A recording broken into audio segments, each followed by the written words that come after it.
बचपन से ही सुन रखा था कि पृथ्वी पर एक ऐसा नगर भी है जहाँ के सभी लोग धार्मिक हैं। बहुत बार उस धर्म नगर की चर्चा, बहुत बार उस धर्म नगर की प्रशंसा उसके कानों में पड़ी थी। जब वो युवा हुआ और राजगद्दी का मालिक बना तो सबसे पहला काम उसने यही किया, कुछ मित्रों को लेकर वो उस धर्म नगर की खोज में निकल पड़ा। उसकी बड़ी आकांक्षा थी उस नगर को देख लेने की जहाँ के सभी लोग धार्मिक हों। बड़ा असंभव मालूम पड़ता था ये। बहुत दिन की खोज, बहुत दिन की यात्राओं के बाद अंततः वो एक नगर में पहुंचा जो बड़ा अनूठा था। नगर में प्रवेश करते ही उसे दिखाई पड़े ऐसे लोग जिन्हें देख के वो चकित हो गया और उसे विश्वास न आया कि ऐसे लोग भी कहीं हो सकते। उस गांव में हर आदमी अपंग करता है, उसके ही परिणाम स्वरूप ये सारे लोग अपंग हो गए। देखो, द्वार पर ऊपर लिखा है, अगर तेरा बायां हाथ पाप करने को संलग्न हो तो उचित है कि तू अपना बायां हाथ काट देना, बजाय इसके कि पाप करे। देखो, लिखा है द्वार पर, अगर तेरी एक आंख तुझे गलत मार्ग पर ले जाए तो अच्छा है कि उसे तू निकाल फेंकना, बजाय इसके कि तू गलत रास्ते पर जाए। इन्हीं वचनों का पालन करके ये पूरा गांव अपंग हो गया है। छोटे छोटे बच्चे जो अभी द्वार पर लिखे इन अक्षरों को नहीं पढ़ सकते, उन्हें छोड़ दें तो इस नगर में एक भी व्यक्ति ऐसा नहीं है जो धर्म का पालन न करता हो और अपंग न हो गया। वो राजकुमार उस द्वार के भीतर प्रविष्ट नहीं हुआ क्योंकि वो छोटा बच्चा नहीं था और द्वार पर लिखे अक्षरों को पढ़ सकता था।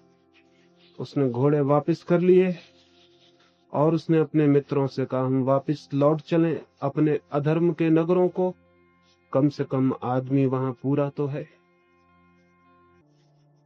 इस कहानी से इसलिए मैं अपनी बात शुरू करना चाहता हूं। सारी जमीन पर धर्मों के तथाकथित रूप ने आदमी को अपंग किया है। उसके जीवन को स्वस्थ और पूर्ण नहीं बनाया, बल्कि उसके जीवन को खंडित, उसके जीवन को अस्वस्थ, पंगु और कुंठित किया है। उसके परिणाम स्वरूप सारी दुनिया में जिनके भीतर भी थोड़ा विचार है, जिनके भीतर भी थोड़ा विवेक है, जो थोड़ा सोचते हैं और समझते हैं, उन सबके मन में धर्म के प्रति एक विद्रोह की तीव्र भावना पैदा हुई। ये स्वाभाविक भी है कि ये भावना पैदा हो, क्योंकि धर्म ने, तथाकथित धर्म ने जो कुछ किया है उससे मनुष्य आनंद को तो उपलब्ध नहीं हुआ, वरन और उदास और चिंतित और दुखी हो गए। निश्चित ही मेरे देखे मनुष्य को पंगु और कुंठित करने वाले धर्म को मैं धर्म नहीं कहता हूं। मैं तो यही कहता हूं कि अभी तक धर्म का जन्म नहीं हो सका है। धर्म के नाम से जो कुछ प्रचलित है, धर्म के नाम से जो मंदिर और मस्जिद और ग्रंथ और शास्त्र और गुरु हैं, धर्म के नाम पर पृथ्वी पर जो इतनी दुकानें हैं, उन सब से धर्म का कोई भी संबंध नहीं। और यदि हम ठीक ठीक धर्म को जन्म न दे सके तो इसका एक ही परिणाम होगा कि आदमी अधार्मिक होने को मजबूर हो जाए। आदमी व्यवस्था में अधर्म की ओर गया है। धर्म ने आकर्षण नहीं दिया बल्कि विकर्षण पैदा किया है। धर्म ने बुलाया नहीं बल्कि दूर किया है। और अगर इसी तरह के धर्म का प्रचलन भविष्य में भी रहा तो हो सकता है मनुष्य के बचने की कोई संभावना भी न रह जाए। धर्मों ने ही धर्म को जन्म लेने से रोक दिया, और उनके रोकने का जो बुनियादी कारण है वो यही है कि अब तक हमने, मनुष्य जाति ने, मनुष्य को उसकी परिपूर्णता में स्वीकार करने का साहस नहीं दिखलाया। मनुष्य के कुछ अंगों को खंडित करके ही हम मनुष्य को स्वीकार करने की बात सोचते रहे। समग्र मनुष्य को, टोटल मनुष्य को विचार में लेने की अब तक हमने हिम्मत नहीं दिखाई। मनुष्य को काट कर, छांट कर ढांचे में ढालने की हमने कोशिश की है। उसके परिणाम में मनुष्य तो पंगु हो गया, और जिनमें थोड़ा भी विचार है वे उन ढांचों से दूर रहने के लिए मजबूर हो गए। मैंने सुना है एक नगर के द्वार पर एक राक्षस का निवास था, और बड़ी अजीब उसकी आदत थी। वो जिन लोगों को भी द्वार पर पकड़ लेता, उनसे कहता कि मेरे पास एक बिस्तर है, अगर तुम ठीक ठीक उस बिस्तर पर सो सके तो मैं तुम्हें छोड़ दूंगा। अगर तुम बिस्तर से छोटे साबित हुए तो मैं तुम्हें खींच के बिस्तर के बराबर करने की कोशिश करूंगा। उसमें अक्सर लोग मर जाते हैं, तुम भी मर सकते हो। और अगर तुम बड़े साबित हुए तो तुम्हारे हाथ पैर काट कर मैं बिस्तर के बराबर करने की कोशिश करूंगा, उसमें भी लोग अक्सर मर जाते। और मैं तुम्हें बता देता हूं कि अब तक एक भी मनुष्य उस बिस्तर से वापस नहीं लौट पाया है, फिर मैं उसका भोजन कर लेता हूं। उस बिस्तर के बराबर आदमी खोजना मुश्किल था, या तो आदमी थोड़ा छोटा पड़ जाता या थोड़ा बड़ा, और उसकी हत्या सुनिश्चित हो जाती। धर्मों ने भी मनुष्य को बनाने के ढांचे तय कर रखे। आदमी या तो उनसे छोटा पड़ जाता है या बड़ा, और तब पंगु होने के अतिरिक्त, अंग भंग हो जाने के अतिरिक्त कोई मार्ग नहीं रह जाता। ऐसे पंगु करने वाले धर्मों ने जितना नुकसान किया है, उतना जिन्हें हम नास्तिक कहें, अधार्मिक कहें, उन लोगों ने भी नहीं किया। मनुष्य को सब तरह से जैसे जकड़ दिया गया है जंजीरों में। बात मुक्ति की और स्वतंत्रता की है, लेकिन स्वतंत्रता और मुक्ति की बात करने वाले लोग ही कारागृह को खड़ा करने वाले लोग भी हों तो बड़ी कठिनाई हो जाती। जीवन की धारा को सब तरफ से बांधकर एक सरोवर बनाने की कोशिश की जाती है, जबकि सरोवर बनते ही सरिता के प्राण सूखने लगते, उसकी मृत्यु होनी शुरू हो जाती। सरिता का जीवन है आबाद बहे जाने में, नए नए रास्तों पर, नवीन नवीन मार्गों पर, अज्ञात की दिशा में खोज करने में सरिता की जीवंतता है, उसकी लिविंगनेस है। और उसी अज्ञात के पथ पर कभी उसका मिलन उस सागर से भी होता है जिसके लिए उसके प्राण तड़पते, कभी उस प्रेमी से भी उसका मिलना हो जाता है। सरोवर है सब तरफ से बंद, दीवारें खड़ी करके रह जाता है, फिर उसके प्राण सूखते तो जरूर हैं, कचरा उसमें इकट्ठा भी होता है, गंदगी उसमें भरती है, कीचड़ पैदा होती है, पानी तो धीरे धीरे उड़ जाता है, धीरे धीरे कीचड़ का घर ही वहां शेष रह जाता है, और उस सरोवर को सागर से मिलने की सारी संभावनाएं समाप्त हो जाती। जो लोग भी अपने आसपास कृत्रिम ढांचों की, आर्टिफिशियल पैटर्न की दीवारें खड़ी कर लेते हैं और सोचते हो कि वे धार्मिक हैं, वे भूल में। धर्म का ढांचों से संबंध नहीं, धर्म का तो सहज जीवन के प्रवाह से संबंध है। धर्म सरोवर बनाने को नहीं, एक गतिमान आबाद गति से बहती हुई स्वतंत्र सरिता बनाने को है। तभी कभी सागर से मिलन हो सकता है। प्रत्येक मनुष्य की जीवन धारा किसी अनंत सागर की खोज में निरंतर प्यासी है। उसे हम परमात्मा कहें उसे हम कोई और नाम दें, उसे हम कुछ और शब्द दें, दूसरी बात है, लेकिन हर जीवन की धारा किसी प्रीतम के सागर को पाने को जैसे व्याकुल है और भागी जाना चाहती। इसे हम जितना बांध लेंगे, जितना सब तरफ से दीवारें खड़ी करके कारागृह में बंद कर देंगे, उतनी ही कठिन ये यात्रा हो जाएगी और असंभव। धर्मों ने अब तक यही किया है, मनुष्य को स्वतंत्र नहीं किया बल्कि बांधा, मनुष्य को मुक्त नहीं किया बल्कि जंजीरें और कारागृह बनाए। और हजारों वर्ष से ये क्रम चला।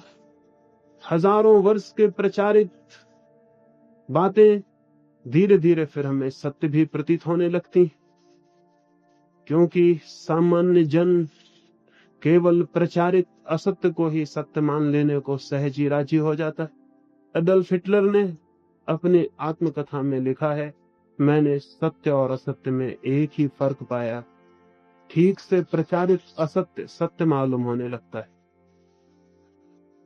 और उसने लिखा कि मैं अपने अनुभव से कहता हूं, कैसे भी असत्य को ढंग से प्रचारित किया जाए, थोड़े दिन में लोग उसे सत्य मान लेने को राजी हो जाते। तो हजारों वर्ष तक अगर कोई एक असत्य प्रचारित किया जाए, वो हमें सत्य जैसा दिखाई पड़ने लगता है। तो जो हमारे बंधन हैं, वे भी हमें ऐसे प्रतीत हो सकते हैं जैसे हमारी मुक्ति हो। जो हमें रोकते हैं पहुंचने से, प्रतीत हो सकते हैं कि हमारी सीढ़ियां हैं और हमें ले जाते। मैंने सुना है, एक पहाड़ी सराय पर एक युवक एक रात मेहमान हुआ। जब वो पहाड़ी में प्रवेश करता था, तो घंटियां उसने किसी बड़ी अद्भुत और मार्मिक आवाज से गूंजती हुई सुनी। घंटियों में कोई बड़े मार्मिक, बड़े आंसू भरे, बहुत प्राणों की पूरी ताकत से जैसे चिल्लाता और रोता था। कोई आवाज गूंज रही थी घंटियों में, स्वतंत्रता, स्वतंत्रता, स्वतंत्रता। वो हैरान हुआ कि कौन स्वतंत्रता का प्रेमी इन घाटियों में इतने जोर से आवाज करता होगा। लेकिन जब वो सराय के निकट पहुंचा, तो आवाज और निकट सुनाई पड़ने लगी। शायद सराय से ही आवाज उठती थी, शायद कोई वहां बंदी था। उसने अपने घोड़े की रफ्तार और तेज कर ली। वो सराय पर पहुंचा तो हैरान हो गया, ये किसी मनुष्य की आवाज न थी। सराय के द्वार पर पिंजड़े में एक तोता बंद था और जोर से स्वतंत्रता, स्वतंत्रता चिल्ला रहा। उस युवक को बड़ी दया आई उस तोते पर। वो युवक भी अपने देश की आजादी की लड़ाइयों में बंद रहा था, कारागृहों में, और वहां उसने अनुभव किया था स्वतंत्रता का दुख। वहां उसने आकांक्षा अनुभव की थी मुक्त आकाश की। वहां उसकी आकांक्षा ने, वहां उसके सपनों ने स्वतंत्रता के बड़े जाल गूंथे थे। आज उसे उस तोते की आवाज में अपनी वो सारी पीड़ा से कराहती हुई आत्मा का अनुभव हुआ। पर सराय का मालिक अभी जागता था। सोचा उसने, रात में इस तोते को स्वतंत्र कर दूंगा। रात जब सराय का मालिक सो गया, वो युवक उठा। उसने जाके पिंजड़े का द्वार खोला। सोचा था स्वतंत्रता का प्रेमी तोता उड़ जाएगा, लेकिन द्वार खोलते ही तोते ने सींगचे पकड़ लिए पिंजड़े के और जोर से चिल्लाने लगा, स्वतंत्रता, स्वतंत्रता, स्वतंत्रता। वो युवक हैरान हुआ, द्वार खुले थे, उड़ जाना चाहिए था, चिल्लाने की कोई बात न थी।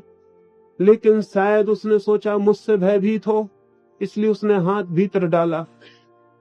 लेकिन तोते ने उसके हाथ पर चोट की, पिंजड़े के सींगचों को और जोर से पकड़ लिया। युवक ने ये सोच के कि कहीं उसका मालिक न जाग जाए, चोट भी सही और किसी तरह बमुश्किल उस तोते को निकाल के आकाश में उड़ा दिया। वो युवक बड़ी शांति से सो गया।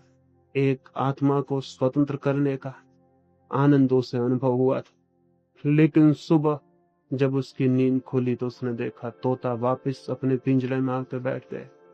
द्वार खुला पड़ा और तोता चिल्ला रहा है, स्वतंत्रता, स्वतंत्रता, स्वतंत्रता।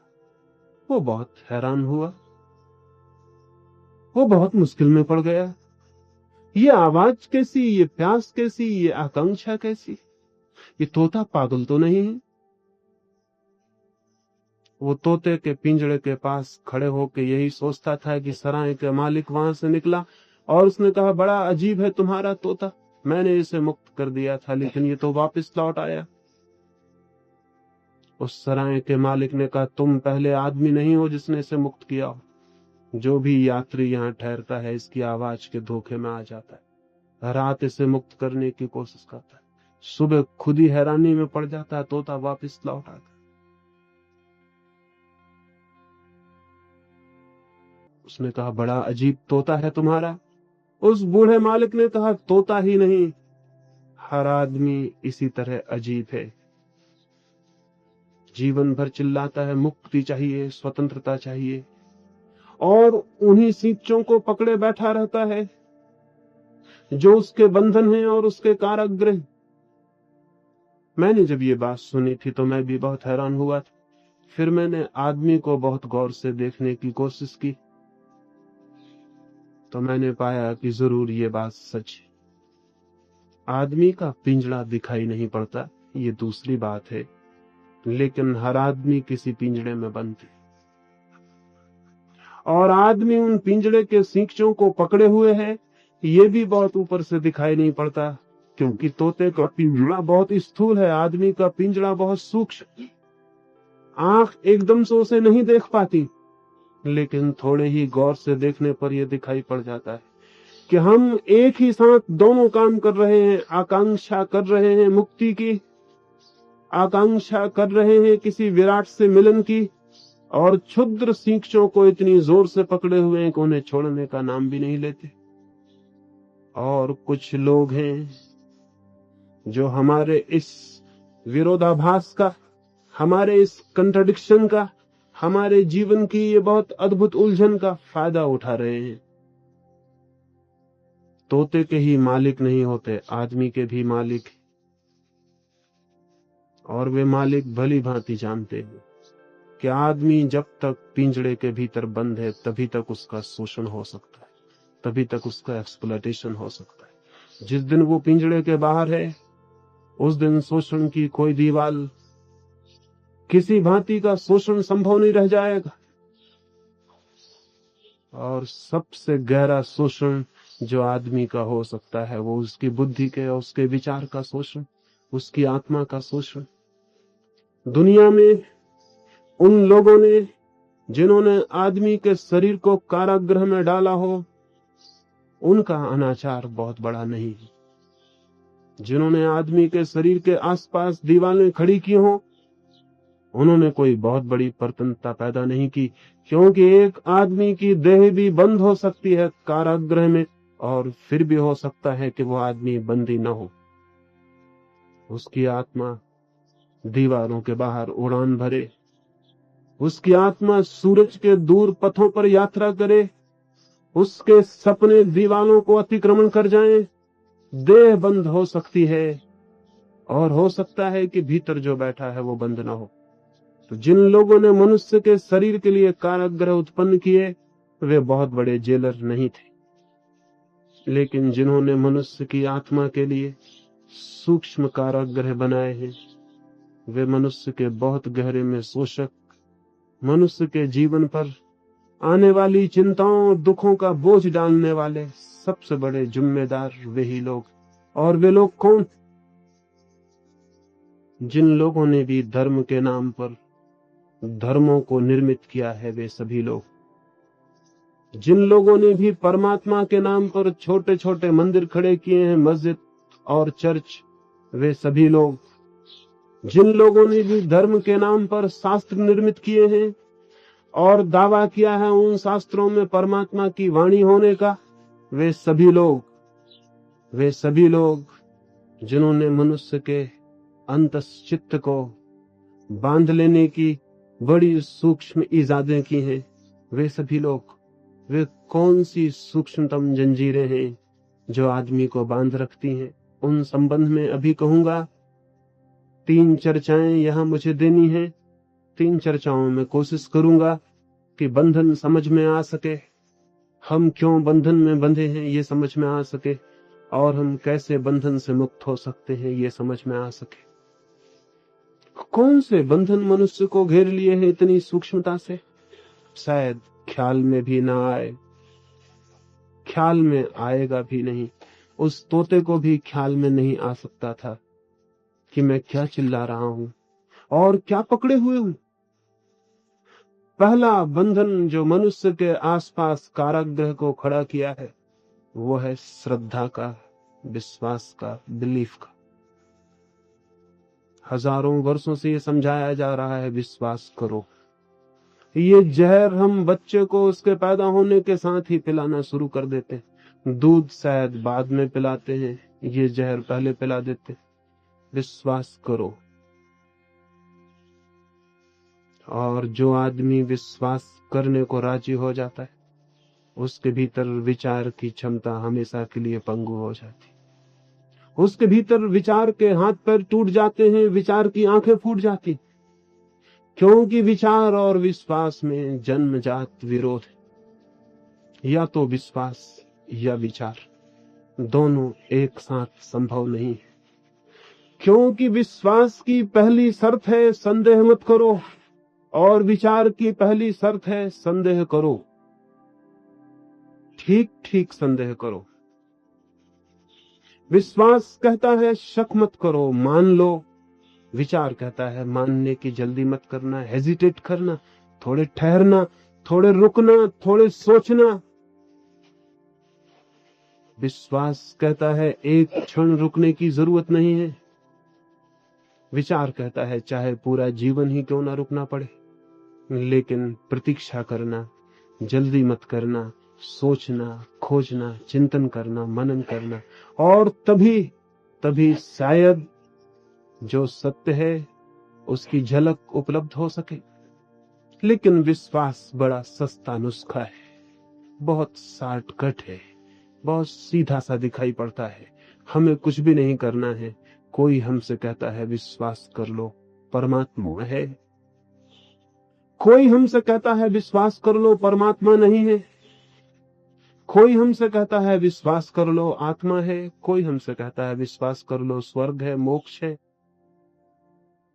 दुनिया के ये इतने धर्म, कोई 300 धर्म जमीन पर हैं,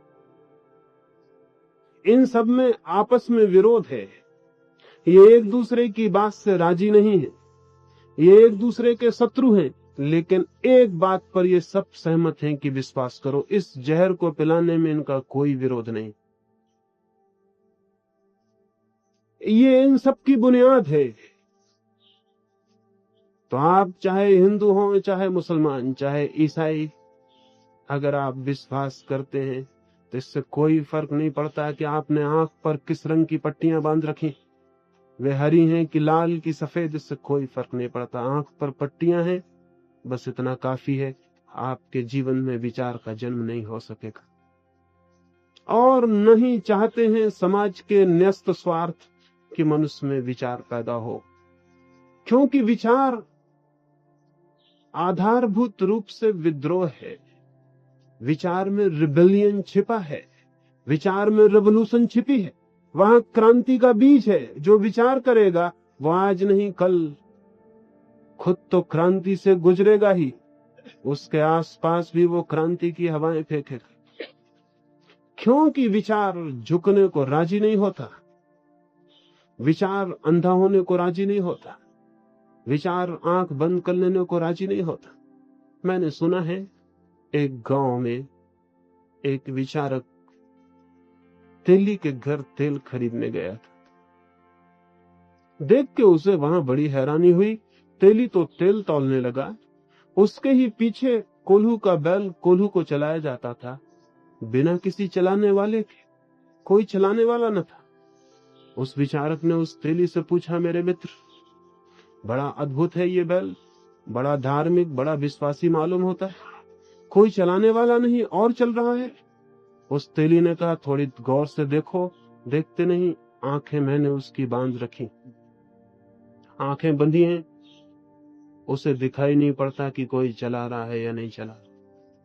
चलता जाता है, इस ख्याल में है कि कोई चला रहा है, उस विचारक ने कहा, लेकिन वो रुक के जांच भी तो कर सकता है कि कोई चलाता है या नहीं। उस तेली ने कहा, फिर भी तुम ठीक से नहीं देखते, मैंने उसके गले में घंटी बांध रखी है। जब तक चलता है घंटी बजती रहती, जब रुक जाता है घंटी बंद हो जाती। मैं फौरन उसे जाके फिर से हाँक देता हूं, ताकि उसे ये भ्रम बना रहता है कि कोई पीछे मौजूद है। उस विचारक ने कहा, और ये भी तो हो सकता है कि वो खड़ा हो जाए और सिर हिलाता रहे ताकि घंटी बजे। उस तेली ने कहा, महाराज मैं आपके हाथ जोड़ता हूं, आप जल्दी यहां से चले जाएं, कहीं मेरा बैल आपकी बातें ना सुन ले। आपकी बातें खतरनाक हो सकती हैं, बैल विद्रोही हो सकता है। आप कृपा कर यहाँ से जाएं और आगे से कोई और दुकान से तेल खरीद लिया करें, यहाँ आने की जरूरत नहीं। मेरी दुकान भली भांति चलती है, मुफ्त मुसीबत खड़ी हो सकती। आदमी के शोषण पर भी धर्म के नाम पर बहुत दुकानें, जिन्हें हम परमात्मा के मंदिर कहते हैं, जरा भी वे परमात्मा के मंदिर नहीं, दुकानें हैं पुरोहित की ईजाद। परमात्मा का भी कोई मंदिर हो सकता है जो आदमी बनाए। परमात्मा के लिए भी मंदिर की व्यवस्था आदमी को करनी पड़ेगी। क्या कैसी छोटी, कैसी अजीब सी बात है, हम बनाएंगे उसके लिए मंदिर, उसके निवास की व्यवस्था हम करेंगे, और हमारे छोटे छोटे मकानों में वो विराट समा सकेगा, प्रवेश पा सकेगा? नहीं, ये तो संभव नहीं है।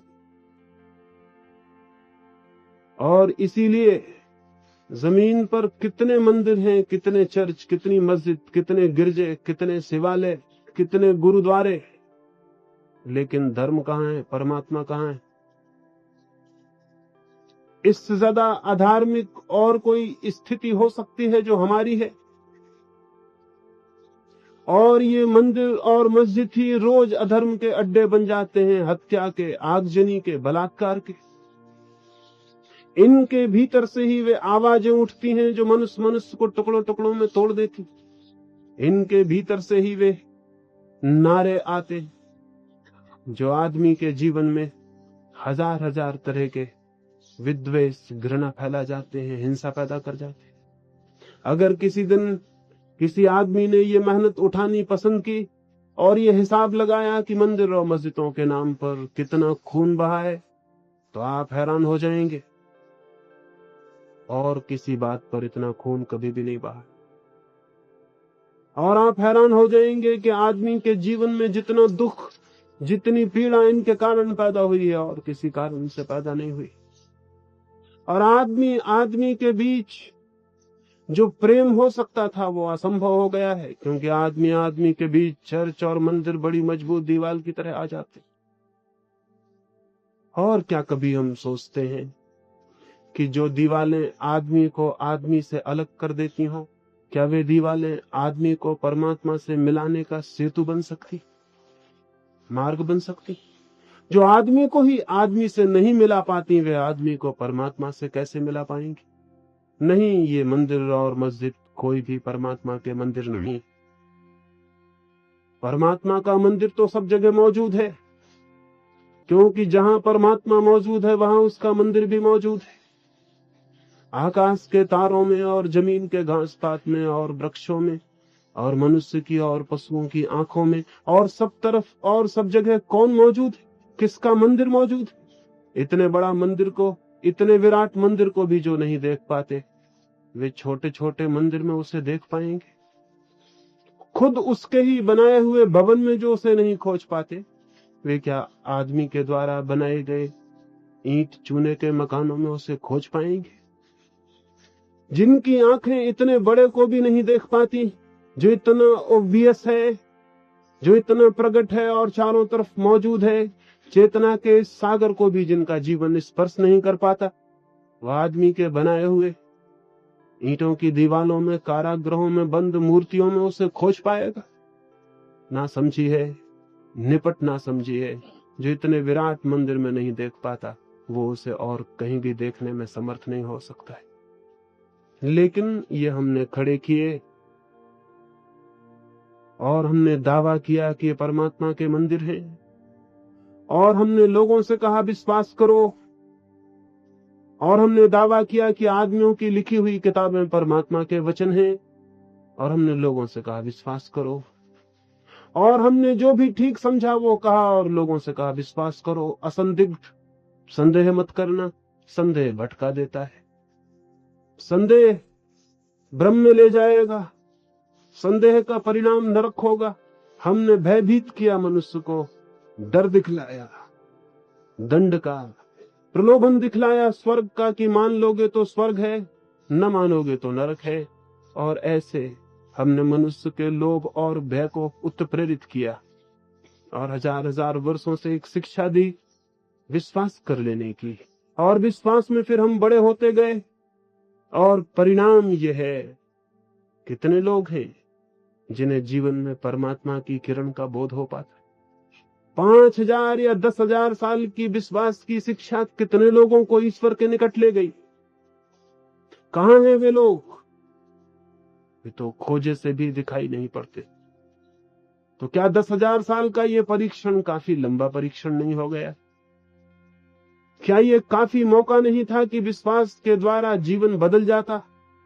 और अगर 10,000 वर्षों में ये नहीं हुआ तो ये कब होगा? मैं आपसे निवेदन करूंगा, विश्वास असफल हो गया, पूरी तरह असफल हो गया। बहुत समय हम दे चुके उसके लिए, उससे कुछ भी नहीं हुआ सिवाय इसके कि आदमी और अंधा हुआ हो, आदमी और नीचे गिरा हो, आदमी ने और आत्म बल खो दिया हो, आदमी के जीवन में कोई आनंद की लहर न तो पैदा हुई, न कोई अमृत का दर्शन हुआ, न किसी परमात्मा की सन्निधि मिली।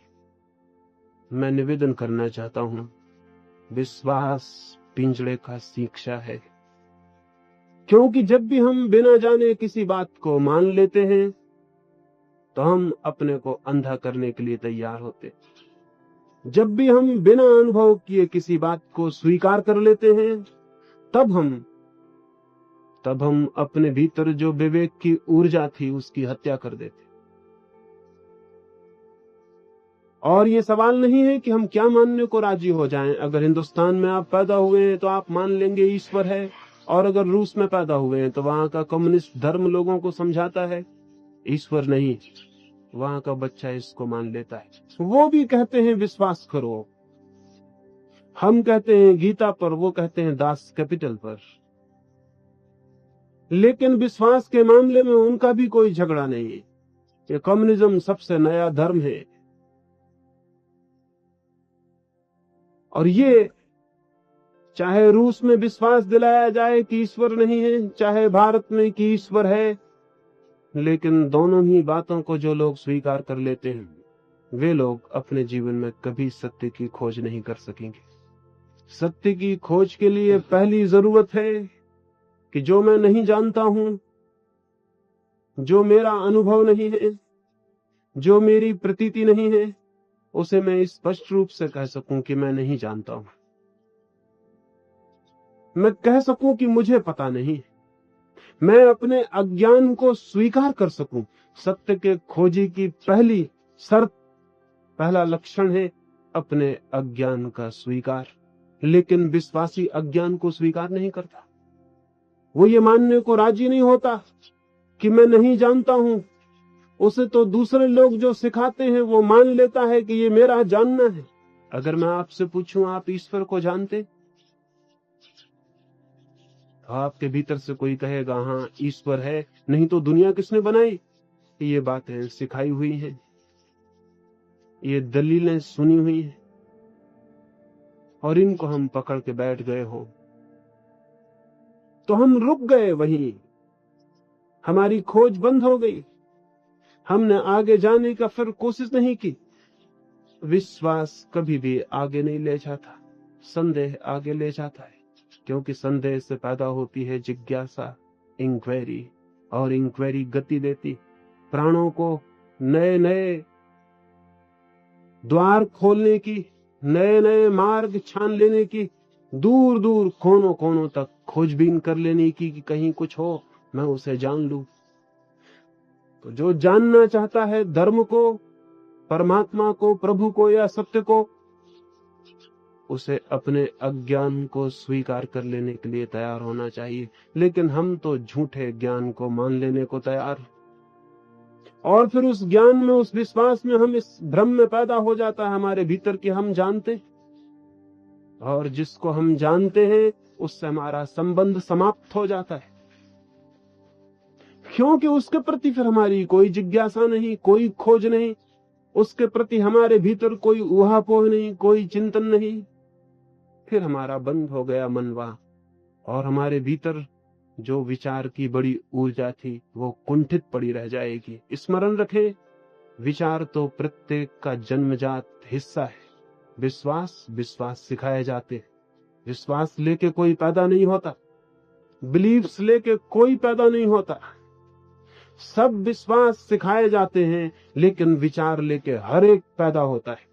विचार परमात्मा से मिलता है, विश्वास धर्म पुरोहित से। विचार मिलते हैं समाज के अगुओं से, समाज के न्यस्त स्वार्थ शोषकों से, समाज के ढांचे को कायम रखने वाले लोगों से। और विचार प्रत्येक की आत्मा की अपनी शक्ति। जो विचार से चलेगा वो तो पहुंच सकता है, जो विश्वास पर रुक जाता है उसका पहुंचना असंभव है। पहला शिक्षा है हमारे बंधन का, वो है श्रद्धा। नहीं, श्रद्धा नहीं चाहिए, चाहिए सम्यक संदेह, राइट डाउट, चाहिए स्वस्थ संदेह। इन मुल्कों में हम देखें जहां श्रद्धा का प्रभाव रहा, वहां विज्ञान का जन्म नहीं हो सका, आगे भी नहीं हो सकेगा, क्योंकि जहां श्रद्धा बलवती है वहां खोज ही नहीं पैदा होती। जिन मुल्कों में विज्ञान का जन्म हुआ वो तभी हो सका जब श्रद्धा के सिंहासन पर संदेह विराजमान हो गए। आज भी जो कौमें विज्ञान की दृष्टि से पिछड़ी हैं, वे वही कौमें हैं जिनका विश्वास पर आग्रह। और न केवल विज्ञान के लिए ये बात सच है, धर्म के लिए भी उतनी ही सच है, क्योंकि धर्म तो परम विज्ञान है, वो तो सुप्रीम साइंस। वैज्ञानिक तो फिर भी हाइपोथेसिस को मानकर चलता है, थोड़ा बहुत एक अनुमान स्वीकार करता है, एक परिकल्पना स्वीकार करता है, लेकिन धर्म का खोजी परिकल्पना को भी स्वीकार नहीं करता, कुछ भी स्वीकार नहीं करता। निपट सहज जिज्ञासा को लेकर गतिमान होता है। प्रश्न तो उसके पास होते हैं, उत्तर उसके पास नहीं होते।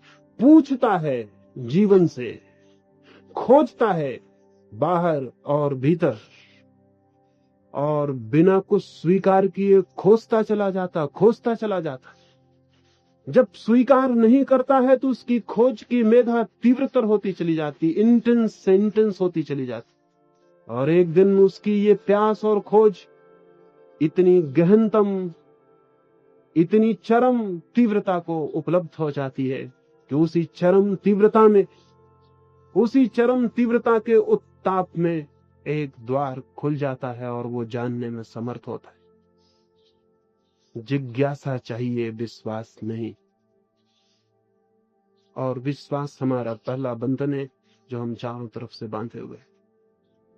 ठीक उसके साथ ही बंधा हुआ दूसरा बंधन है जिसने हमारा कारागृह बनाया, और वो है अनुगमन, फॉलोइंग, किसी दूसरे के पीछे चलना। किसी को मान लेना विश्वास है, किसी के पीछे चलना अंधानुकरण। और इधर हजारों वर्षों से हमें ये सिखाया जाता रहा है, दूसरों के पीछे चलो, दूसरे जैसे बनो, राम जैसे बनो, कृष्ण जैसे बनो, बुद्ध जैसे बनो। और अगर बात पुराने नाम फीके पड़ गए हैं तो हमेशा नए नाम मिल जाते हैं, गांधी जैसे बनो, विवेकानंद जैसे बनो।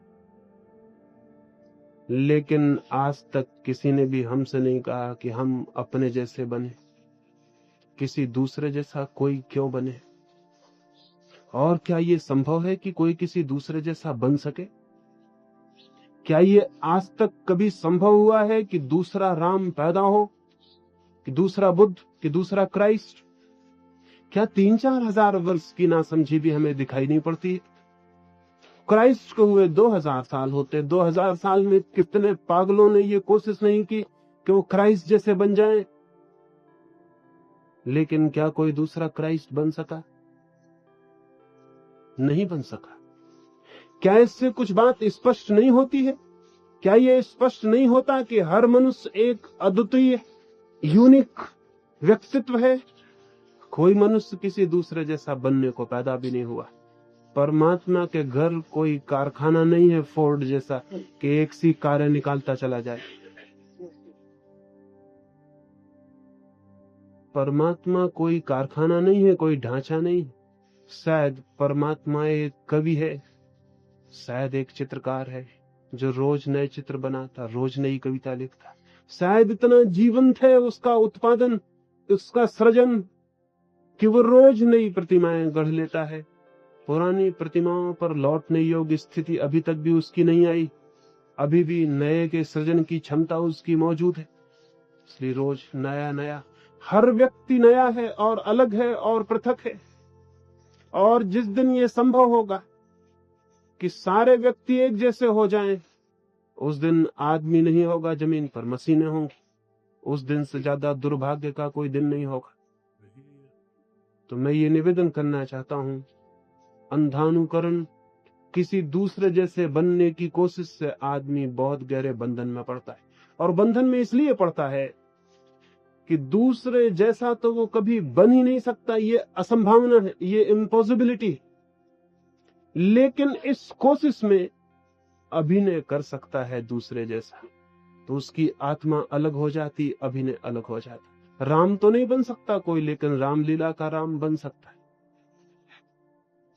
रामलीला का राम बिल्कुल झूठा आदमी, ऐसे आदमी की जमीन पर कोई भी जरूरत नहीं। रामलीला का राम एक अभिनय है, एक एक्टिंग। ऊपर से हम कुछ ओढ़ ले सकते हैं, भीतर आत्मा होगी पृथक, ये ओढ़े हुए वस्त्र होंगे अलग। इन दोनों के बीच एक द्वंद्व होगा, एक कॉन्फ्लिक्ट होगी, एक सतत कलह होगी। और अभिनय कभी भी आनंद नहीं ला सकता। देखने वालों को लाता हो ये दूसरी बात, लेकिन जो अभिनय कर रहा है वो निरंतर ये पीड़ा अनुभव करता है कि मैं किसी और की जगह खड़ा हूं, मैं अपनी जगह नहीं हूं, मैं कोई और हूं, मैं वही नहीं हूं जो मैं हूं। वैसा आदमी कभी आत्म स्थित नहीं हो पाता, क्योंकि वो निरंतर दूसरे के अभिनय में व्यस्त होता है। ये भी हो सकता है कि कोई राम का अभिनय इतनी कुशलता से करे कि खुद राम भी मुसीबत में पड़ जाएं। ये हो सकता है, क्योंकि अभिनेता को भूल चूक नहीं करनी पड़ती, उसका सब पाठ रटा हुआ तैयार होता है। खुद राम से भूल चूक हो सकती है, क्योंकि पाठ तैयार नहीं है, पहले से सब सिखाया हुआ नहीं है। जिंदगी रोज सामने आती है। असली आदमी भूल चूक कर सकता है, नकली आदमी कभी भूल चूक नहीं करता। इसलिए जो आदमी कभी भूल चूक ना करता हो, समझ लेना कि उस आदमी में कुछ नकली मौजूद है। वो किसी ढांचे में ढला हुआ आदमी वो जिंदा नहीं, जिंदगी में भूल चुके हैं।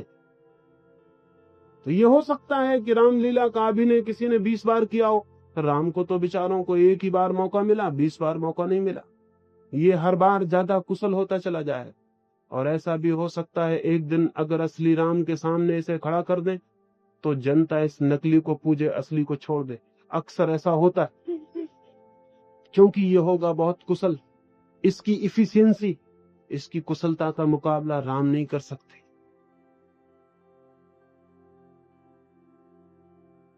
ऐसा एक दफा हुआ, ऐसी एक घटना घटी। चार्ली चैपलिन को उसके जन्मदिन पर, एक विशेष जन्मदिन पर, 50वीं वर्षगांठ पर, कुछ मित्रों ने चाहा कि एक अभिनय हो, सारी दुनिया से कुछ अभिनेता आए और चार्ली चैपलिन का अभिनय करें, और उनमें जो प्रथम आ जाए वैसे 3 लोगों को पुरस्कार इंग्लैंड की महारानी दे। सारे यूरोप में प्रतियोगिता हुई, 100 प्रतियोगी चुने गए। चार्ली चैपलिन ने मन में सोचा, मैं भी किसी दूसरे गांव से जाकर मैं भी क्यों ना सम्मिलित हो जाऊं, मुझे तो प्रथम पुरस्कार मिल ही जाना है, इसमें कोई शक शुबा की बात नहीं। मैं खुद चार्ली चैपलिन हूं, और जब बात खुलेगी तो लोग हंसेंगे, एक मजाक हो जाएगी। मजाक हुई जरूर, लेकिन दूसरे कारण से हुई। चार्ली चैपलिन को द्वितीय पुरस्कार मिला, और जब बात खुली कि खुद चार्ली चैपलिन भी उन 100 अभिनेताओं में सम्मिलित था, तो सारी दुनिया हंसी और हैरान हो गई कि ये कैसे हुआ। एक दूसरा आदमी बाजी ले गया चार्ली चैपलिन होने की प्रतियोगिता में, और चैपलिन खुद नंबर 2 रह गए। तो हो सकता है राम हार जाएं, महावीर के साधुओं से महावीर हार जाएं, बुद्ध के भिक्षुओं से बुद्ध हार जाएं, क्राइस्ट के पादरियों से क्राइस्ट हार जाएं, इसमें कोई हैरानी नहीं। लेकिन ये जानना चाहिए कि चाहे कोई कितना ही कुशल अभिनय करे, उसके जीवन में सुवास नहीं हो सकती। वो कागज का ही फूल होगा, वो असली फूल नहीं हो सकता। और ये चेष्टा में कि वो दूसरे का अंधानुकरण करे, वो एक बहुमूल्य अवसर खो देगा जो स्वयं की निजता को पाने का था।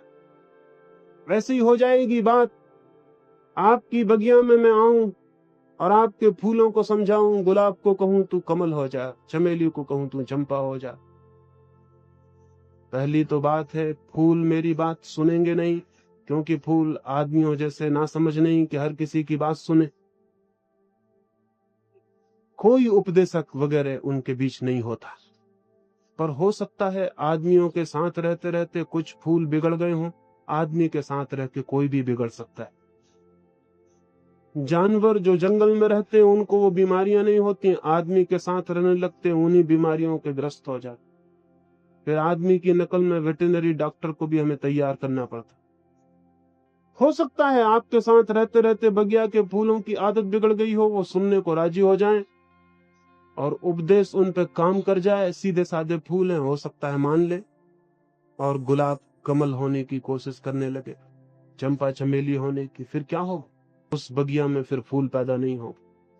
एक बात तय है, और कुछ भी हो, उस बगिया में फिर फूल पैदा नहीं होंगे, क्योंकि गुलाब के भीतर कमल होने का कोई व्यक्तित्व नहीं। लाख कोशिश करे वो, कमल नहीं हो सकता। लेकिन कमल होने की कोशिश में सारी ताकत व्यय हो जाएगी और गुलाब भी नहीं हो सकेगा, गुलाब का फूल भी उसमें पैदा नहीं होगा। आदमी की बगिया ऐसे ही वीरान हो गई। सोचें कभी, अगर हम 20-25 लोगों के नाम दुनिया से अलग कर दें, तो आदमी के 10,000 वर्षों में कितने फूल लगे। एक बुद्ध को, महावीर को, कृष्ण को, क्राइस्ट को, लाओत्से को, कन्फ्यूशियस को, इनको छोड़ दें, 20 नाम अलग कर दें मनुष्य जाति के 10,000 साल में, तो बाकी किन आदमियों के जीवन में फूल लगे। और क्या ये अत्यंत दुर्भाग्यपूर्ण नहीं है कि अरबों लोग पैदा हों, 1-2 आदमी के जीवन में फूल आए और बाकी लोग बिना फूल के बांझ रह जाएं? कौन है इसके लिए जिम्मेवार? मेरी दृष्टि में अनुकरण इसके लिए जिम्मेवार है। क्या आपको पता है क्राइस्ट ने किसका अनुकरण किया? क्राइस्ट किसकी कार्बन कॉपी बनना चाहे थे? क्या कहीं उल्लेख है कि कृष्ण ने किसी का अनुकरण किया हो? क्या कहीं ये लिखा है किसी किताब में और किसी धर्म ग्रंथ में कि बुद्ध किसी के पीछे चले हों? नहीं, वे ही थोड़े से लोग इस जमीन पर सुगंध को उपलब्ध हुए जो अपनी निजता की खोज किए, किसी के पीछे नहीं गए। लेकिन हम अजीब पागल हैं, हम उन्हीं लोगों के पीछे जा रहे हैं जो किसी के पीछे कभी नहीं गए। और जब तक हम किसी का अनुसरण करने की कोशिश करेंगे, तब तक हमारे व्यक्तित्व में वो मुक्ति, वो स्वतंत्रता पैदा नहीं हो सकती। दूसरे का अनुकरण गहरी से गहरी परतंत्रता है। मैं बांधता हूं फिर अपने को, दूसरा हो जाता है मेरे लिए आदर्श, और उसके अनुकूल मैं अपने को बांधने लगता हूं, कसने लगता हूं। फिर एक पिंजरा तैयार हो जाता है, और उस पिंजरे के सींचों को पकड़ के मैं चिल्लाता हूं स्वतंत्रता। तो बहुत हंसी जैसी बात हो जाती है। न तो चाहिए मनुष्य में विश्वास और न चाहिए मनुष्य में अंधानुकरण, चाहिए मनुष्य में विचार, चाहिए मनुष्य में निजता की खोज, चाहिए हो सकता है आनंद है पूरी तरह खिलने का। सवाल महावीर और बुद्ध होने का नहीं है, सवाल जो भी आप हैं उसकी पूरी तरह खिल जाने का। और जिस दिन आप पूरी तरह खिलते हैं उसी दिन आपके जीवन में धर्म का अनुभव शुरू होता है, उसके पहले नहीं। पंगु और कुंठित व्यक्तित्व जीवन के सत्य से कोई संपर्क नहीं साध सकता। चाहिए परिपूर्ण, स्वस्थ और खिला हुआ फूल की भांति व्यक्तित्व जो अपने सारे प्राणों को विकसित कर सके, तब जीवन के चारों तरफ के संदेश उसे मिलने उपलब्ध हो जाते, शुरू हो जाते। तो मैं ये अंत में निवेदन करूंगा, मनुष्य के बंधन गहरे अर्थों में दो हैं, विश्वास के और अनुकरण के। जो व्यक्ति इन बंधनों से अपने को मुक्त कर लेता है वो कदम रख रहा है सत्य की तरफ, वो धार्मिक होने की तरफ कदम रख रहा है। उसके भीतर धार्मिक चित्त पैदा हो गया है। धार्मिक चित्त वो नहीं है जो किन्हीं मंदिरों में जाके सिर टेकता हो, किन्हीं शास्त्रों को लेके सिर पे घूमता हो। नहीं, धार्मिक चित्त वो है जो अपने आसपास अपनी चेतना पर किसी तरह के बंधनों को पोषण नहीं देता है, सब तरह के बंधनों को शिथिल करता है, तोड़ता है, और तब चेतना के भीतर जो छिपा है उसके प्रकट होने का द्वार खोजता है। ये मैंने कुछ थोड़ी सी बातें आपसे कही। ये बातें बिल्कुल नकारात्मक हैं, बिल्कुल नेगेटिव हैं।